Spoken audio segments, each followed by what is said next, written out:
Good afternoon, Mr. President. Thank you very much for another celebration, the third celebration called the Shusha Media Forum. It is a celebration indeed, which leaves a huge aftertaste.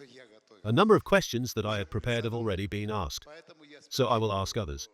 I still have questions. Quite a few have accumulated over the year. About the meeting in Abu Dhabi. After the meeting in Abu Dhabi, to be honest, I thought about what I kept telling my friend Farhad Mammadov, who is sitting next to me, that when we met, I said, Farhad, we can talk about anything, but let's agree on one thing. The national interests of Azerbaijan and Georgia completely coincide. Their strategic interests completely coincide. After the meeting in Abu Dhabi, I thought, how do the national interests of Armenia and Azerbaijan contradict each other so much? How do they contradict each other strategically? To be honest, I did not see these contradictions. Because Armenia's interests are the same as Azerbaijan's, to have a normal neighbor and partner, and to develop this. We have already reached a point when these interests are recognized, and when we actually have a picture in which external forces, I don't mean countries, but a specific group of people with interests, simply prevent our countries and people here in the region from living normally. Thank you. Thank you. I think that your question in this context, and at this historical juncture, is completely legitimate, and I have no objection to the fact that the interests of Armenia and Azerbaijan may coincide. But the thing is that Armenia has always seen it differently. If there had been no occupation, no deportation of Azerbaijanis with all the barbarity, destruction and genocide, the situation in the South Caucasus would have been completely different. The South Caucasus would have been integrated long ago economically, politically, transport-wise, and, most likely, in terms of energy, and everything would have been fine. So much time would not have been wasted. The reason is not with us. The reason is the occupational nature of the regimes that ruled Armenia since the collapse of the Soviet Union. None of them were particularly different from each other in their Azerbaijanophobia and unmotivated aggression against Azerbaijan. Having been here more than once, you may have paid attention to the destruction and desecration of our religious shrines. But when I come here, and I come here very often, I sometimes ask myself, after all, we did nothing bad to them in Soviet times, absolutely nothing. They lived here peacefully. They had a semi-autonomous entity, not a republic, but an autonomous region. And this autonomous region was led by people of Armenian ethnicity. Opposite this building, as I already said, is the building of the former regional committee. The first secretary of the regional committee sat there. He was an Armenian. The chairman of the executive committee was also an Armenian. There were 9 members of the bureau of the regional committee of the Nagorno-Karabakh autonomous region, and among them only one was an Azerbaijani.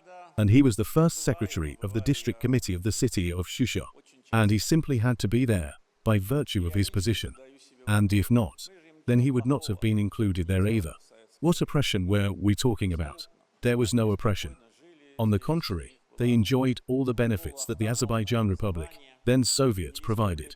And everything you see on this square, well, with the exception of this, was built by Azerbaijani architects. The regional committee building was built by architect Hasan Majidov. The Karabakh Hotel building, which we have now restored, was built by architect Anvar Gosimzada, the father of the current chairman of the Union of Architects. The executive committee building, which is now being restored, was built by Azerbaijani architect Kongali. So this was the case. All this is unmotivated wrath. Why was it necessary to turn Agdam into the Hiroshima of the Caucasus, as they call it? After all, this was done after the war was over. This is unmotivated anger, which resulted in the destruction of everything connected with Azerbaijan and Azerbaijanis.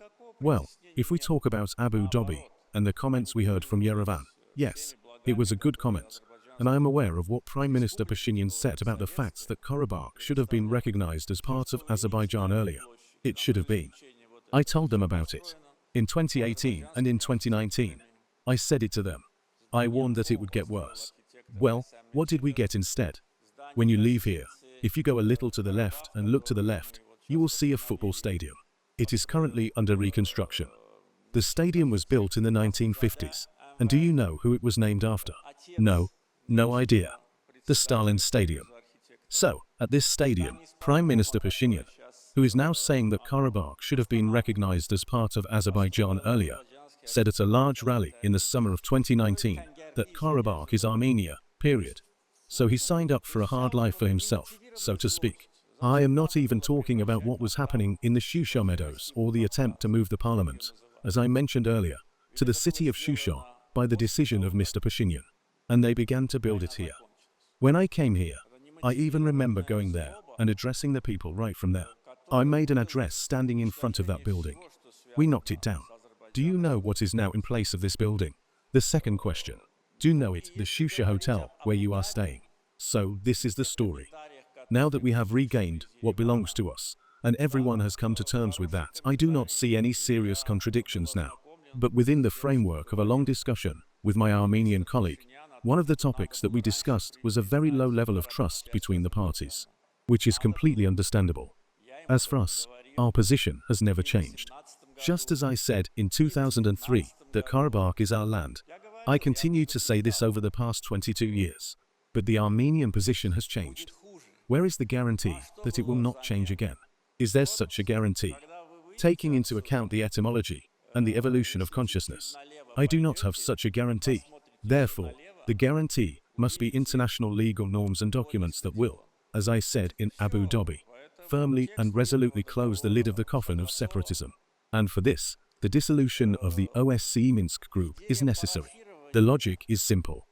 If the Armenian side believes that the Karabakh conflict is over and the Minsk group was created to address the Karabakh conflict, then it must be liquidated. To do this, changes to the Armenian constitution are needed so that the declaration of independence containing territorial claims to Azerbaijan is removed. And that is basically it. Therefore, the text of the peace treaty has been agreed. The idea of initialing this document was also put forward by the Azerbaijani side. We simply did not comment on what happened in Abu Dhabi. We thought that since we agreed on a joint text of the communiqué, there was nothing to comment on. But the Armenian side, as always, is trying to reveal some details with some comments of its own. In principle, we are not far from firmly sealing the coffin lid and continuing to live normally. I said this at previous meetings. You live your life, and we will live ours. Only in this way, gradually and step by step, can a more or less acceptable situation in the South Caucasus develop, so that the three countries can finally begin to discuss the possibility of at least some kind of cooperation. So thank you for your question and welcome again.